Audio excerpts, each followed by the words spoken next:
সরকার দলীয় মহিলা এমপিদেরকে বিরোধী দলীয় সংসদ সদস্যদের এলাকায় উন্নয়ন তদারকি করার দায়িত্ব দিয়েছেন।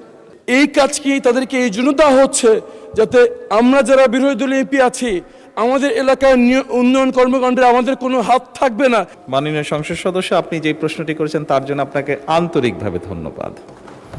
মাননীয় স্পিকার, আপনাকে ধন্যবাদ। বহুল প্রচিত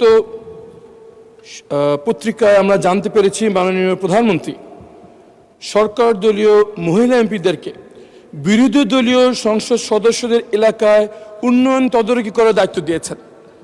এই সাথে আরও বলা হয়েছে এসব উন্নয়নে ডিও লেটার ইস্যু করতে পারবেন সরকার দলীয় মহিলা এমপিগণ। এই তথ্য থেকে আমাদের মধ্যে এই বিভ্রান্ত সৃষ্টি হচ্ছে যে এই কাজ কি তাদেরকে এই জন্য দেওয়া হচ্ছে যাতে আমরা যারা বিরোধী দলীয় এমপি আছি আমাদের এলাকায় উন্নয়ন কর্মকাণ্ডে আমাদের কোনো হাত থাকবে না, এটা নিশ্চিত করার জন্য কি এই নির্দেশ দেওয়া হচ্ছে কিনা দয়া করে মাননীয় প্রধানমন্ত্রী আমাদের সামনে পরিষ্কার করবেন। মাননীয় প্রধানমন্ত্রী। মাননীয় স্পিকার, ধন্যবাদ। মাননীয় সংসদ সদস্য, আপনি যে প্রশ্নটি করেছেন তার জন্য আপনাকে আন্তরিকভাবে ধন্যবাদ।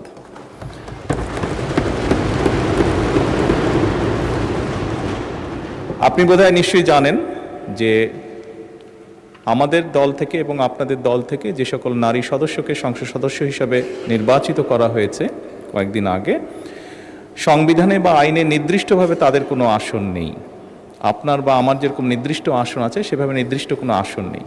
খুব স্বাভাবিকভাবেই আমরা আমাদের রাজনৈতিক বা সাংগঠনিক যে কাঠামো তার ভিত্তিতে আমরা তাদেরকে দলীয় অবস্থান থেকে আমরা কিছু জায়গা তাদের জন্য নির্দিষ্ট করেছি তারা কোথায় কাজ করবেন।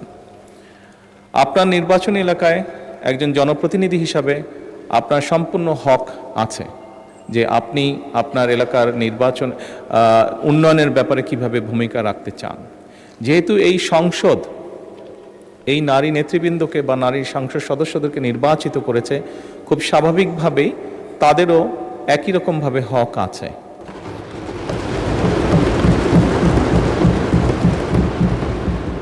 একই রকমভাবে হক আছে তার এলাকার বা তার এলাকার মানুষের জন্য, এবং খুব স্বাভাবিকভাবেই আমরা যেটি নিয়ম আছে সরকারের সেই নিয়ম অনুযায়ী আমরা এগোচ্ছি। আপনার এলাকার যদি কোনো উন্নয়নের কোনো বিষয় যদি আমার সহযোগিতা করার কিছু থেকে জানাবেন, আমি সরাসরি আপনাকে সহযোগিতার চেষ্টা করব। ধন্যবাদ।